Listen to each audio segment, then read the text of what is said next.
Hi hello good morning. അപ്പോൾ ഞാൻ വീണ്ടും നിങ്ങൾക്കരികിലെത്തിയിരിക്കുന്നു. എൻ്റെ സ്വന്തം ചാനലുമായിട്ട് നിങ്ങൾക്കരികിൽ വീണ്ടും എത്തി. ഇന്ന് ഞാൻ നിങ്ങളോട് സംസാരിക്കാൻ പോകുന്ന കാര്യം കേരളം വല്ലാതെ ഉറ്റുനോക്കിക്കൊണ്ടിരിക്കുന്ന ഒരു വ്യക്തിയെക്കുറിച്ചാണ്. ഞാൻ 2-3 തവണ എൻ്റെ ചാനലിൽ തന്നെ ഇതിനെക്കുറിച്ച് സംസാരിച്ചിട്ടുണ്ട്. പിന്നെയും ചില വാർത്തകളും ചില രീതികളും ഒക്കെ കാണുമ്പോൾ സംസാരിക്കാതിരിക്കാൻ കഴിയുന്നില്ല എന്നതുകൊണ്ട് മാത്രം വന്നതാണ്. അപ്പോൾ നിങ്ങൾ കേട്ട് നോക്കുക ഞാൻ എന്താ പറയുന്നത്. അപ്പോൾ ഞാൻ ആദ്യം പറയട്ടെ, ഞാനിവിടെ ഇരിക്കുന്ന മണ്ണ് ഇത് സിംഗപ്പൂരാണ്. ഞാനിവിടെ എത്തിയിട്ട് 5 വർഷമായിരിക്കുന്നു. ആദ്യ കാലഘട്ടങ്ങളിൽ ഈ സിംഗപ്പൂർ മണ്ണിൽ വന്നിറങ്ങി എല്ലാവരുടെയും വേഷവിധാനങ്ങളും സംസാരങ്ങളും രീതികളൊക്കെ കണ്ടിട്ട് കേരളത്തിൻ്റെ ഒരു നാരോ മൈൻഡഡുമായിട്ടാണ് ഇവിടെ വന്നിറങ്ങിയത്. ആ നാരോ മൈൻഡിലൂടെ കണ്ടപ്പോൾ പലതും അക്സെപ്റ്റ് ചെയ്യാൻ ഭയങ്കര ബുദ്ധിമുട്ടായിരുന്നു. ഇപ്പോൾ അതൊക്കെ അക്സെപ്റ്റ് ചെയ്തു തുടങ്ങി. കാരണം ഇവിടുത്തെ നിയമം ശക്തമാണ്. ഒരു വ്യക്തിക്കെതിരെ അനാവശ്യമായ ഒരു വാക്കുയർത്തുമ്പോൾ, ഒരു സംസാരം ഉയർത്തുമ്പോൾ, ഒരു ആരോപണം ഉയർത്തുമ്പോൾ ജയിലിൽ കിടക്കാൻ നല്ല ധൈര്യം ഉണ്ടെങ്കിൽ മാത്രം പറഞ്ഞാൽ മതി, ഇല്ലെങ്കിൽ പറയണ്ട. അങ്ങനെ ഒരു രീതിയാണ് ഇവിടുത്തെ നിയമം. ഉദാഹരണം ഞാൻ പറയാം. ഇവിടുത്തെ 75-80 വയസ്സുള്ള നമ്മുടെ അമ്മമാരിട്ടുകൊണ്ട് കിടക്കുന്ന വേഷം എന്ന് പറയുന്ന കുട്ടി ട്രൗസറും ബനിയനുമാണ്.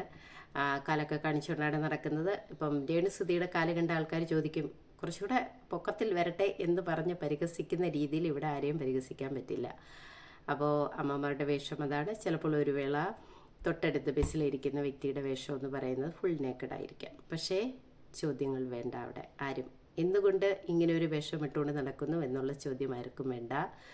അങ്ങനെ ഒരു ചോദ്യം ചോദിച്ചു കഴിഞ്ഞാൽ അവർ തിരിച്ച് റെസ്പോണ്ട് ചെയ്യുന്നതിന് മുമ്പ് അത് നിങ്ങൾക്ക് എന്താണ് അതിന് പ്രശ്നം എന്ന് ചോദ്യം ചോദിക്കുന്ന നിമിഷം തന്നെ ചിലപ്പോൾ ഒരു വേള നമ്മുടെ മുമ്പിൽ പോലീസും വണ്ടിയും കൊണ്ട് ചവിട്ടി നിർത്തും, ബുക്കെടുത്ത് നമ്മളെ കൊണ്ടുപോകും. അത്ര ശക്തമായ നിയമമുള്ള സ്ഥലമാണ് സിംഗപ്പൂർ.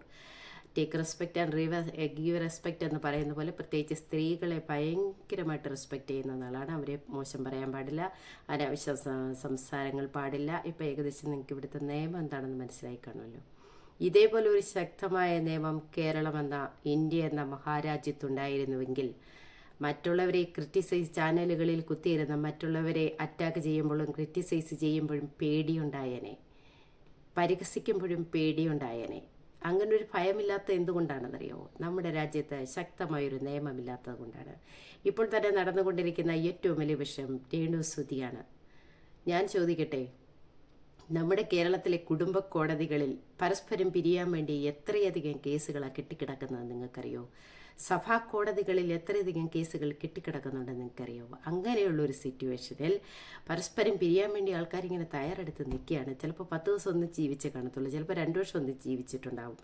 അങ്ങനെയുള്ളൊരു സാഹചര്യത്തിലാണ് കേരളത്തിൽ ഒരു വ്യക്തി കല്യാണം കഴിഞ്ഞ് ബന്ധം പിരിഞ്ഞു, 6 വർഷം കഴിഞ്ഞു, അയാൾ മരിച്ച് അയാളുടെ ചിതയിലെ പുകപടലങ്ങൾ പോലെ അപ്രത്യക്ഷമായപ്പോൾ വന്നിട്ട് പറയുന്നു, അയാളെന്നെ കല്യാണം കഴിച്ചിരുന്നു, ഞാനായിരുന്നു അയാളുടെ ഭാര്യ, അതിന് തെളിവ് എൻ്റെ കയ്യിലുണ്ട്. ഇപ്പോൾ കൂടെ ജീവിക്കുന്ന രേണുസുധി എന്ന് പറയുന്ന വ്യക്തിക്കുണ്ടാക്കിയിരിക്കുന്നത് കള്ള വിവാഹ സർട്ടിഫിക്കറ്റാണ്. അത് പൈസ കൊടുത്തുണ്ടാക്കിയിരിക്കുന്നത്. അപ്പം നമ്മുടെ സബ് രജിസ്റ്റർ ഓഫീസർമാരൊക്കെ കള്ളന്മാരാണോ? ശരിക്കും സബ് രജിസ്റ്റർ ഓഫീസിലിരിക്കുന്നവരൊക്കെ കള്ളന്മാരായിരിക്കുമല്ലേ? അപ്പോൾ ഈസിയാണ് ഒരു വിവാഹ സർട്ടിഫിക്കറ്റ് ഉണ്ടാക്കുക എന്ന് പറയുന്നത്. വളരെ ഈസിയായ ഒരു കർമ്മമാണെന്ന് എനിക്ക് തോന്നുന്നു, അല്ലേ? അങ്ങനെയെങ്കിൽ കൊള്ളാം. വിവാഹ സർട്ടിഫിക്കറ്റ് ഒന്നും വേണ്ട ആവശ്യമില്ലല്ലോ. അപ്പോൾ ഇനിയിപ്പോൾ മക്കളെയൊക്കെ കല്യാണം കഴിക്കുമ്പം പിന്നെ കള്ള സർട്ടിഫിക്കറ്റൊക്കെ ഉണ്ടാക്കി നമുക്ക് ഈസി ആയിട്ട് ഉണ്ടാക്കിക്കാം. സബ് രജിസ്റ്റർമാരൊക്കെ വീട്ടിൽ വിളിച്ചുകൊണ്ട് വരിക, എന്നിട്ട് കുറച്ച് കാശ് കൊടുത്താൽ അവർ വിവാഹ സർട്ടിഫിക്കറ്റൊക്കെ ഉണ്ടാക്കി തരുമെങ്കിൽ അത് മതിയല്ലോ, അതിന് മൂല്യം ഉണ്ടാവില്ല, അല്ലേ? എനിക്കിതൊക്കെ കേൾക്കുമ്പോൾ ചിരിയാണ് വരുന്നത്. ഇവിടെ കല്യാണം കഴിച്ച് അവരൊക്കെ ഓടിപ്പാഞ്ഞ് നടക്കുന്നു, ബന്ധം പിരിഞ്ഞ് എങ്ങനെയെങ്കിലും വേർവിട്ട് പോകാൻ വേണ്ടിയിട്ട്. ഇവിടെ ഓരോരുത്തർ ബന്ധം പിരിഞ്ഞവരെ ബന്ധമുണ്ടാക്കി 6 വർഷം കല്യാണം കഴിഞ്ഞ് ബന്ധം പിരിഞ്ഞ് 6 വർഷം കഴിഞ്ഞ് അയാൾ മരിച്ച് അയാളുടെ ചീത പോലും കെട്ടടങ്ങി കഴിഞ്ഞപ്പോൾ വന്നിരിക്കുന്നു, ഞാൻ അയാളുടെ ഭാര്യയായിരുന്നു. എന്താ ഇപ്പോൾ സത്യം പറഞ്ഞാൽ അയാളുടെ ഇൻഷുറൻസ് കാശൊക്കെ കോടികളുടെ ലക്ഷങ്ങൾ വല്ലതും ഉണ്ടോ? എനിക്കറിയാൻ പാടില്ല, ഞാൻ ചോദിക്കുക. കോടികളുടെ ലക്ഷങ്ങൾ എങ്ങനെ കിട്ടാൻ ചാൻസ് ഉണ്ടോ? അതുകൊണ്ടാണോ പെട്ടെന്നൊരു ഭാര്യ പ്രയോഗമായിട്ടൊക്കെ ചാടിക്കയറി വന്നിരിക്കുന്നത്? എനിക്ക് മനസ്സിലാവുന്നത്. അടുത്ത ഇന്നലെ ഒരു വക്കീൽ പ്രത്യക്ഷപ്പെട്ടിട്ടുണ്ട്. രേണുസുധി നേരത്തെ വിവാഹം കഴിച്ചിരുന്ന ഒരു പാസ്റ്റർ ആയിരുന്നു. പ്ലാസ്റ്റർ ആയാലും കൊള്ളാം. ഞാൻ ചോദിക്കട്ടെ, ഒരു വ്യക്തിയുടെ പൂർവ്വകാലങ്ങൾ വരെ കുത്തിപ്പൊക്കി കൊണ്ടുവരേണ്ട കാര്യം എന്താണെന്ന് എനിക്ക് മനസ്സിലാകുന്നില്ല. ഈ കേരളത്തിലുള്ളവർക്കൊക്കെ എന്താ ഭ്രാന്തക്കണ്ണം പിടിച്ചിരിക്കുകയാണോ? ആ പെൺകുട്ടി എങ്ങനെയെങ്കിലും ജീവിച്ചോട്ടെ, അത് നിങ്ങൾക്കൊക്കെ എന്താ പ്രശ്നമെന്ന് എനിക്ക് മനസ്സിലാവുന്നില്ല. ഇവിടുത്തെ പോലെ ശക്തമായൊരു നിയമം ഉണ്ടായിരുന്നെങ്കിൽ ഇങ്ങനെ പ്രഹസനം പിടിച്ച് ഇതിൻ്റെ പിറകെ എങ്ങനെ നടക്കും നിങ്ങൾക്കൊക്കെ നിയമത്തെ പേടിയില്ല. ശക്തമായൊരു നിയമമില്ല, നിയമസംഹിത കേരളത്തിൽ ഇല്ലാത്തത് കൊണ്ടാണ് മറ്റുള്ളവരുടെ സ്വകാര്യതയിലേക്ക് ഒളിഞ്ഞു നോക്കുന്നതും പോകുന്ന വഴിയും വരുന്ന വഴിയുമൊക്കെ ഷൂട്ട് ചെയ്തെടുത്ത് അതെല്ലാം പ്രഹസനങ്ങൾ പോലെ അവനവൻ്റെ ചാനലുകളിൽ കൊണ്ടിട്ടിട്ട് ഇങ്ങനെ ഇത് ക്രിറ്റിസൈസ് ചെയ്യുന്ന അതിന് വേണ്ടിയിട്ടാണെന്ന് എനിക്ക് തോന്നുന്നത്. എന്നെ സംബന്ധിച്ച് പറഞ്ഞാൽ എനിക്കൊക്കെ ഒരാടെ നേർക്ക് വിരടിച്ചുകൊണ്ടാൻ പേടിയാടോ, സത്യമാണ്, എനിക്ക് പേടിയാണ്. കാരണം നാളെ ഇതിനേക്കാൾ വലിയ നമ്മളെ തേടി വരും, ഇതിനേക്കാൾ വലിയ ആരോപണങ്ങൾ നമ്മളെ തേടി വരും. അപ്പോൾ ശിരസ് കുനിച്ച് നിൽക്കേണ്ടി വരും. വേറൊരാടെ നേർക്ക് ഒരു വിരൽ ചൂണ്ടുമ്പോൾ 4 വിരൽ നമ്മുടെ നേർക്കാണ് ബാക്കിയിരിക്കുന്നത്. എന്തുകൊണ്ട് നിങ്ങളൊക്കെ മറന്നു പോകുന്നു? എല്ലാവരോടും കൂട്ടത്തോട് ചേർന്ന് ഒരു സ്ത്രീയെ അറ്റാക്ക് ചെയ്യുക. എന്താ ഇവിടെ ഫെമിനിസം പറയുന്ന ഒരുപാട് സ്ത്രീ സമൂഹങ്ങളുണ്ട്. എല്ലാവർക്കും ഇറങ്ങിത്തിരിക്കാൻ വയ്യേ? രേണുസുതിയെ ഈ പെൺകുട്ടിക്ക് വേണ്ടി സംസാരിക്കാൻ ആരുമില്ലേ ഈ നാട്ടിൽ? എനിക്കറിയാൻ പാടില്ല എന്ന് ചോദിക്കുക. ഈ പെൺകുട്ടിക്ക് വേണ്ടി സംസാരിക്കാൻ ഇവിടെ ആരുമില്ലാത്തത് കൊണ്ടാണോ ഇത്രയും എല്ലാവരും കൂടെ കൂട്ടം ചേർന്നൊരു വ്യക്തിയെ ആക്രമിക്കുക? അതിലെന്തെങ്കിലും ശരിയുണ്ടോ? നിങ്ങളൊക്കെ സ്വയം ചിന്തിക്കൂ. നിങ്ങളെയൊക്കെ ആരാണ് വ്യക്തിഹത്യ ചെയ്യാൻ വരുന്നത്? നിങ്ങളുടെയൊക്കെ കുടുംബത്തിലുള്ളവരെ മോശമായിട്ട് ചിത്രീകരിക്കാനും, നിങ്ങൾ പണ്ട് പ്രണയിച്ച ആൾക്കാരെയും കല്യാണം കഴിച്ചവരെയും നിങ്ങളുടെ കുടുംബത്തിൻ്റെ താഴ്വേരെ ചുരണ്ടി ചുരണ്ടി കൊണ്ടുവന്നും നിങ്ങളെയൊക്കെ പരിഹസിക്കുന്ന ആരാണ് ഈ ചാനലുകളിൽ ഇരിക്കുന്നത്? പിന്നെ ആ പെൺകുട്ടിയുടെ നേർക്ക് മാത്രം എന്താണ് ഇങ്ങനെ ഒരു അറ്റാക്ക്? അത് ജീവിച്ചു പൊക്കോട്ടെ. നിങ്ങളുടെ ആരുടെ മുന്നിൽ കൈനീട്ടാനത് വരുന്നില്ലല്ലോ. നിങ്ങളുടെ ആരുടെയും അപ്പന്മാരുണ്ടാക്കി വെച്ച് കുടുംബസ്വത്തൊന്നും അത് എടുത്തുകൊണ്ട് പോയിട്ടില്ലല്ലോ. നിങ്ങളുണ്ടാക്കി വെച്ച പണം പോലും അത് അപകരിക്കാൻ വന്നിട്ടില്ലല്ലോ. പിന്നെ അത് ഒരു രാജ്യദ്രോഹ കുറ്റം ചെയ്ത ഒരു പെൺകുട്ടിയാണോ? മോഷ്ടിച്ച ഒരു പെൺകുട്ടിയാണോ? അതോ വ്യഭിചാരം ചെയ്ത് ജീവിക്കുന്ന ഒരു പെൺകുട്ടിയാണോ? അതോ ആരെങ്കിലും കൊന്നിട്ട് ജീവിക്കുന്ന ഒരു പെൺകുട്ടിയാണ്? പിന്നെ എന്തിന് നിങ്ങളെല്ലാവരും ചേർന്ന് ഇത്രയധികം ഈ കുട്ടിയെ ഹരാസ്മെൻറ്റ് ചെയ്യുന്നു എന്ന് എനിക്ക് മനസ്സിലാകുന്നില്ല. ഞാൻ എപ്പോഴും പറയുന്ന ഒരു കാര്യമാണ്, ഇതേപോലെ ഒരു രാജ്യമായിരുന്നു സിംഗപ്പൂർ പോലൊരു രാജ്യത്തെ നിയമമായിരുന്നു കേരളത്തിലുണ്ടായിരുന്നെങ്കിൽ ഈ ഒളിഞ്ഞു നോട്ട എന്നേ നിന്ന് പോയനെ. മറ്റുള്ളവരുടെ ജീവിതത്തിലേക്ക് അനാവശ്യമായി കൈകടത്താൻ ചെല്ലുന്ന ഈ സ്വഭാവങ്ങൾ നിന്ന് പോയനെ. നമുക്ക് ചാനൽ വേണം, റീച്ചും വേണം, പക്ഷെ അത് വേറെ മറ്റൊരു വ്യക്തിയുടെ ജീവിതത്തിലേക്ക് ആവശ്യമില്ലാതെ കടന്നു കയറി അവരെ വ്യക്തിഹത്യ ചെയ്തുകൊണ്ടാകരുത് എന്ന് മാത്രമേ എല്ലാ പ്രിയപ്പെട്ട ചാനലുകാരോടും എനിക്ക് പറയാനുള്ളൂ. ഇതൊരു നല്ല പ്രവണതയാണ് എന്നെനിക്ക് തോന്നുന്നില്ല. ഇന്ന് നിങ്ങൾ വേറൊരാളുടെ നേർക്ക് വിരച്ചുകൊണ്ടുവെങ്കിൽ നിങ്ങൾ കാത്തിരുന്നോളൂ. നാളെ നിങ്ങളുടെ നേരെ വിരച്ചുകൊണ്ടാൻ ഒരാളെ ദൈവം കരുതി വെക്കും. മുകളിൽ വ്യക്തമായ പ്ലാനിങ്ങോടെ ദൈവം അവിടെ കരുതി വെക്കും. ഇന്ന് നിങ്ങൾ വിരൽ ചൂണ്ടി ഒരാളുടെ നേർക്ക് നിൽക്കുന്നുണ്ടെങ്കിൽ അതിനേക്കാൾ ശക്തിയല്ല നിങ്ങളുടെ നേർക്ക് വിരൽ ചൂണ്ടാൻ നാളെ ഈ ലോകത്തിൽ ഒരാളെ ദൈവം കരുതി വെക്കുമെന്ന്. എന്തേ നിങ്ങൾ മറന്നു പോകുന്നു? ഇപ്പം ഈ പൊക്കൊണ്ടിരിക്കുന്ന ഈ രീതി, കേരളത്തിൽ ഈ രീതി ഒട്ടും ശരിയാണെന്ന് എനിക്ക് തോന്നുന്നില്ല. കാരണം ആ പെൺകുട്ടി ജീവിച്ചോട്ടെ. ഭർത്താവ് മരിച്ചു, 2 വർഷമായില്ലേ? ഈ ഇടയ്ക്ക് ഒരാൾ പറയുന്ന കേട്ടു മരണ വീട്ടിൽ ഡാൻസ് കളിച്ചത് തെറ്റല്ലേ? അത് മരണ വീടായിരുന്നോ? ശരിക്കും അത് മരണ വീടാണോ? 2 വർഷമായില്ലേ ഒരാൾ മരിച്ചിട്ട്? ഇവിടെ മരിച്ച ദിവസം സിംഗപ്പൂരൊക്കെയാണ് മരിച്ച ദിവസം അച്ഛനും അമ്മയും വന്നിരുന്ന അനുശോചന പ്രസംഗിക്കുന്നത്.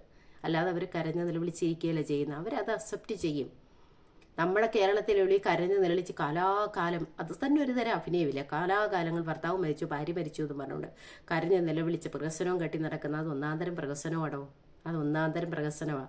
ആ കുട്ടി പ്രഹസനമൊന്നും കാണിക്കുന്നില്ല. അതിൻ്റെ മനസ്സിലുള്ള കാര്യങ്ങളും പറയാനുള്ളതും കൃത്യമായിട്ട് അതങ്ങോട്ട് പറയുകയാണ് ചെയ്യുന്നത്. അതൊക്കെ ചിലർക്കൊന്നും അക്സെപ്റ്റ് ചെയ്യാൻ പറ്റുന്നില്ല.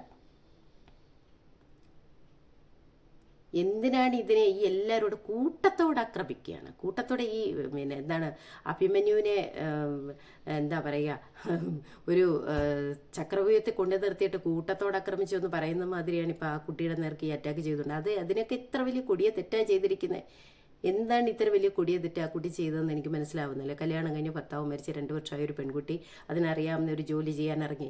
അതിൻ്റെ കാലോ കയ്യോ വയറോ ഒക്കെ കാണിക്കുന്നത് നിങ്ങൾക്ക് എന്താ? ഇവിടെ ലക്ഷങ്ങളും കോടികളും മുടക്കി ഇവിടുത്തെ പെണ്ണുങ്ങൾ അതേപോലെ ആ പെൺകുട്ടി രേണുസുതിയെ പോലെ ഒന്ന് ആവാൻ വേണ്ടി കഷ്ടപ്പെടുന്നത്. എത്ര രൂപ കൊണ്ട് മുടക്കി ഹോർമോൺ ചികിത്സ വരെ നടത്തിയാണ് ഇവിടെ അതേപോലെ ഒരു ബോഡി ഉണ്ടാക്കാൻ വേണ്ടി ഇവിടുത്തെ പിള്ളേർ കിടന്ന് കഷ്ടപ്പെടുന്നത്. അവിടെ അതേ ബോഡി മെയിൻ്റെനൻസ് ചെയ്ത് അത്രയും വണ്ണം കുറഞ്ഞ ഒരു പെൺകുട്ടി അതിൻ്റെ വയറ് കണ്ടെന്നും പറഞ്ഞത് നിങ്ങൾക്കൊക്കെ എന്താ പ്രശ്നം? നിങ്ങളുടെയൊക്കെ ഭാര്യമാരുടെ വയറാണോ? അല്ലെ നിങ്ങളുടെയൊക്കെ സഹോദരിമാരുടെ വയറാണോ കാണുന്നത്? പിന്നെ നിങ്ങൾക്ക് എന്താ പ്രശ്നം?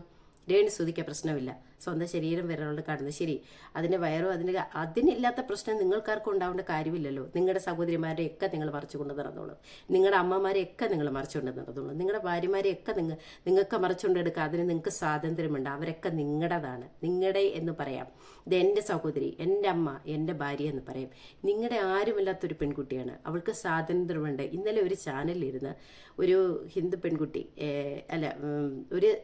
ഞാനത് പറയുന്നത് പറയുന്നില്ല, ഒരു സമൂഹത്തെ മുഴുവൻ കുറ്റപ്പെടുത്തി സംസാരിക്കുകയാണ്. അപ്പോൾ ഒരു ചാനലിൽ ഒരാൾ വന്നിരുന്ന് പറയുന്ന കാര്യമാണ്. അയാൾ തൊട്ട് മുമ്പ് പറഞ്ഞെന്താ, രേണുസുതി അങ്ങനെയാണ്, രേണുസുതി ഇങ്ങനെയാണ്, രേണുസുമി അവൾ അവൻ്റെ കൂടെ പോയി ഇവൻ്റെ കൂടെ പോയി എന്ന് പറഞ്ഞ അതേ നാവ് വെച്ചവൻ പറഞ്ഞു വേറൊരാൾ ക്രിറ്റിസൈസ് ചെയ്തപ്പോൾ പറഞ്ഞു ഇന്ത്യ എന്ന മഹാരാജ്യത്ത് എല്ലാവർക്കും ജീവിക്കാൻ സ്വാതന്ത്ര്യമുണ്ട്. അതേ സ്വാതന്ത്ര്യമുണ്ടോ രേണുസുതി എന്ന വ്യക്തിക്കും? അതൊരു പെണ്ണായി പോയത് കൊണ്ട്, അതിന് ചോദിക്കാൻ പറയാനും ആരും ഇല്ലാതായി പോയതുകൊണ്ട് അതിനെ ഒരുപാട് ക്രിറ്റിസൈസ് ചെയ്യുമ്പോൾ ഓർക്കുക, ഒന്നും മാത്രം ഓർക്കുക, അതിനുവേണ്ടി സംസാരിക്കാൻ ആരുമില്ലാത്തത് കൊണ്ടാണ് നിങ്ങളെല്ലാവരും ഇങ്ങനെ ചാനലുകൾ നേരെ അതിനെ ക്രിറ്റിസൈസ് ചെയ്യുന്ന വായി തോന്നു കോതയ്ക്കപ്പെട്ടെന്ന് പറഞ്ഞ് വിളിച്ചു പോകുന്നത്. അതിൻ്റെ ജീവിതം എന്തോ ആയിക്കോട്ടെ. കല്യാണത്തിന് മുമ്പ് നിങ്ങളൊക്കെ പണ്ട് പ്രേമിച്ചിട്ടില്ലേ? നിങ്ങളുടെയൊക്കെ പെങ്ങന്മാർ പ്രേമിച്ചിട്ടില്ലേ? എന്നിട്ട് നിങ്ങളുടെ പെങ്ങന്മാർ പ്രേമിച്ചതും നിങ്ങൾ പ്രേമിച്ചതും പണ്ട് ചെറിയ പ്രായത്തിൽ കണ്ടെടുത്തും അല്ലെങ്കിൽ നിങ്ങളുടെ ഭാവിയും ഭൂതവും ഒക്കെ ആരും ചകഞ്ഞുകൊണ്ട് വരുന്നത്? ഈ പെൺകുട്ടി ചകഞ്ഞുകൊണ്ട് വരുന്നു. നിങ്ങളുടെയൊക്കെ പാപവും ഭൂവിയും നിങ്ങളുടെ വീട്ടിലിരിക്കുന്നവരൊക്കെ എങ്ങനെയായിരുന്നു എന്തായിരുന്നു എന്ന് ആരും ചകഞ്ഞുകൊണ്ട് വരുന്നില്ലല്ലോ. പിന്നെ എന്തിനാ ആ കുട്ടി ഇങ്ങനെ മെൻ്റൽ ഹരാസ്മെൻറ്റ് ചെയ്യുന്നു നിങ്ങളൊക്കെ? അപ്പോൾ പറയുന്നു അതിന് മെൻ്റലായിരുന്നു. ഈ പ്രസവിച്ച് കഴിയുന്ന സ്ത്രീകൾക്കെല്ലാം സ്വാഭാവികമായിട്ട് വരുന്ന ഡിപ്രഷൻ എന്നൊരവസ്ഥ, അത് രേണുസുതിക്ക് മാത്രമല്ല, ചിലപ്പോൾ ഒരുവേള എനിക്കും ഉണ്ടായി കാണും. അന്നത് മനസ്സിലാക്കാൻ കഴിഞ്ഞിട്ട് പോലും ഉണ്ടാവില്ല.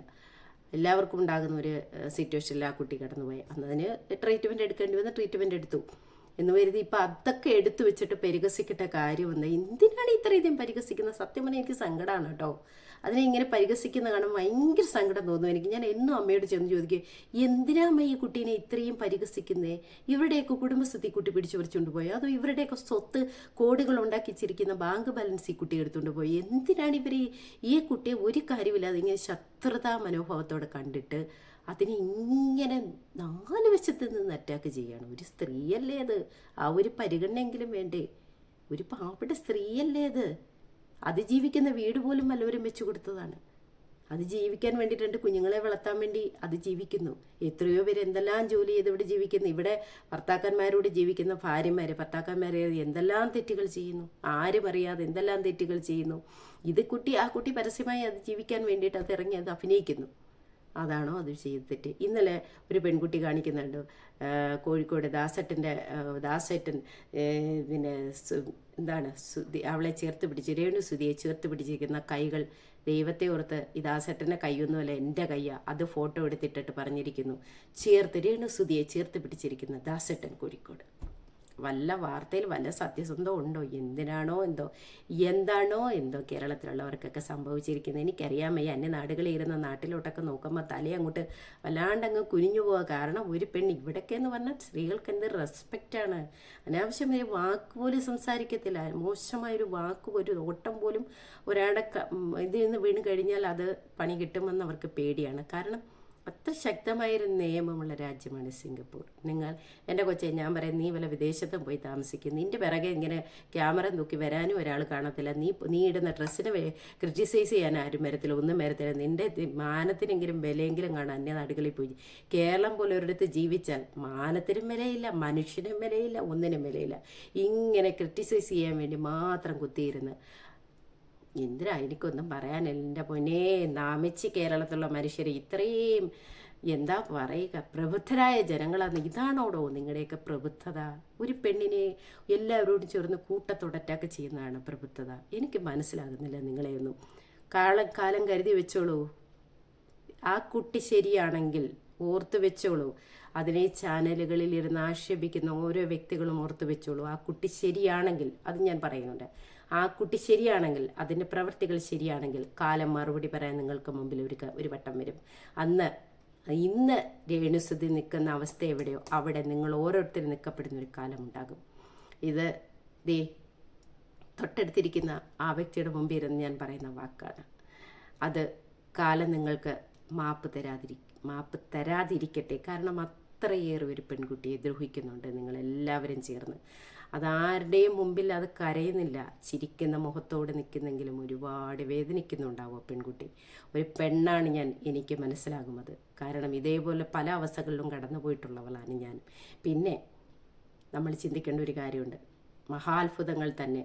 കൂടെ നടന്നവർക്ക് 5000 പേർക്ക് 5 അപ്പവും 5 മീനും കൊണ്ട് 5000 പേരെ കൂട്ടിയവനായിരുന്നു കർത്താവ് തമ്പുരാൻ. എന്നിട്ട് ഒറ്റ നിമിഷം കൊണ്ട് കർത്താവ് തമ്പുരാനെ തള്ളി പറഞ്ഞിട്ട് കൊണ്ട് ക്രൂശി തറച്ച മനുഷ്യനാണ്. അപ്പോൾ അവരിൽ നിന്ന് പ്രത്യേകിച്ച് ഇതിൽ കൂടുതലൊന്നും പ്രതീക്ഷിക്കേണ്ട കാര്യമില്ല, മനുഷ്യനാണ്. പക്ഷേ കേരളം പോലെ ഇത്രയും അതമ്പതിച്ചൊരു നാട് വേറെയില്ല, നിങ്ങൾ മനസ്സിലാക്കണം. വേറൊരു രാജ്യത്തും ഇങ്ങനെ നിങ്ങൾ എവിടെയെങ്കിലും യൂട്യൂബ് ചാനലുകളിൽ ഒന്ന് സെർച്ച് ചെയ്ത് നോക്കൂ. എവിടെയെങ്കിലും ഏതെങ്കിലും ഒരു ചാനലുകൾ, ഇംഗ്ലീഷ് ചാനലുകളിലോ വേറെ ഏതെങ്കിലും രാജ്യത്തിരുന്ന് സ്ത്രീകളെ ഇതേപോലെ മോശമായി ചിത്രീകരിക്കുന്ന, ക്രിറ്റിസൈസ് ചെയ്യുന്ന ഒരു ചാനൽ നിങ്ങൾക്കൊന്ന് കാണിച്ചു തരാൻ പറ്റുമോ? കാണാൻ പറ്റില്ല. അത് ഇന്ത്യയിലും, ഇന്ത്യ എന്ന മഹാരാജ്യത്തും കേരളം എന്ന സംസ്ഥാനത്തും മാത്രമേ കാണൂ. കാരണം ഭയമില്ല. ഭയം എന്നൊരു വികാരം നിങ്ങൾക്കാർക്കുമില്ല. ആരെയും എന്തും പറയാം. നടക്കട്ടെ, ഇനിയും നടക്കട്ടെ. പക്ഷേ ഒന്ന് ഓർത്തോളൂ, രേണുസുതി സത്യമാണെങ്കിൽ, ആ കുട്ടിയുടെ പ്രവൃത്തികളിലൊക്കെ സത്യമുണ്ടെങ്കിൽ ഒരിക്കൽ കണക്ക് പറയാൻ നിങ്ങളുടെ മുന്നിൽ വരിക ദൈവം തന്നെയായിരിക്കും. അപ്പോൾ ടാറ്റാ ബൈ ബൈ. എല്ലാവർക്കും നല്ലൊരു ശുഭദിനം ആശംസിക്കുന്നു. കേരളത്തിലുള്ളവർക്ക് പ്രത്യേകിച്ച് കേട്ടോ. Tata bye bye.